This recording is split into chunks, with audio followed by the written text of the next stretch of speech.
आज हम देखेंगे राम मंदिर के 500 वर्षों के संघर्ष की कहानी। साल 1528-29 मीर बाकी ने अयोध्या में राम जन्मभूमि मंदिर का विध्वंस कर दिया।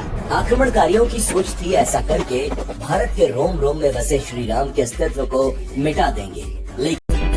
नमस्कार, आज की बात में आपका स्वागत है। मैं हूँ गुप्ता सर। आज हम देखेंगे राम मंदिर के 500 वर्षों के संघर्ष की कहानी। साल 1528-29 मीर बाकी ने अयोध्या में राम जन्मभूमि मंदिर का विध्वंस कर दिया। आक्रमणकारियों की सोच थी ऐसा करके भारत के रोम रोम में बसे श्री राम के अस्तित्व को मिटा देंगे, लेकिन उनके इस विध्वंस ने जन्म दिया अगले 500 सालों तक चलने वाले मंदिर निर्माण के संघर्ष को। वो संघर्ष जो कभी शक्ति से, कभी युक्ति से, कभी भक्ति से, तो कभी न्यायालयों में तर्क से लड़ा गया।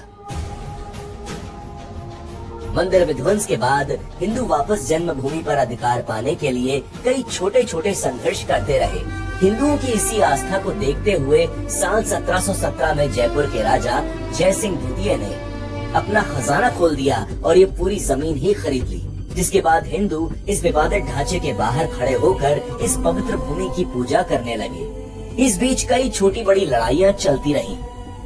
इसके बाद ब्रिटिश राज आया और 28 नवंबर 1858 को 25 निहंग सिख विवादित मस्जिद में घुस गए और ये विवाद पहली बार अंग्रेजी शासन के कानूनी कागजों में आया। इन निहंग सिखों ने इस पूरे ढांचे पर राम का नाम लिख दिया। बाद में अंग्रेज सरकार ने बलपूर्वक इन सिखों को बाहर निकाला और यहाँ रेलिंग लगा दी गई। इसके बाद हिंदू जनता रेलिंग के उस पार खड़े होकर भगवान राम के जन्म स्थान की उपासना करने लगी। 1883 में लाहौर निवासी गुरमुख सिंह पंजाबी वहाँ पत्थर और दूसरे निर्माण सामग्री लेकर आ गया और प्रशासन से मंदिर बनाने की अनुमति मांगी, मगर डिप्टी कमिश्नर ने वहाँ से पत्थर हटवा दिए।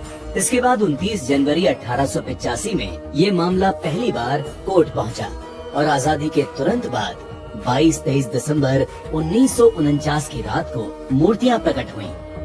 हालांकि तब प्रधानमंत्री पंडित नेहरू ने ये मूर्ति हटवाने के लिए फैजाबाद के डीएम के नायर को आदेश भी दिया, लेकिन के नायर ने पंडित नेहरू के आदेश को मानने से मना कर दिया। बाबर के समय से शुरू हुआ मंदिर निर्माण का संघर्ष अब आजाद भारत की चौखट तक पहुंच चुका था। देश स्वतंत्र हो चुका था, लेकिन राम जन्मभूमि को स्वतंत्र कराना अभी बाकी था और इसी स्वतंत्रता की लड़ाई ने जन्म दिया स्वतंत्र भारत के सबसे बड़े जन आंदोलन और न्यायिक लड़ाई दोनों को। नेक्स्ट मिलते हैं सुबह 8 बजे, रात को 8 बजे।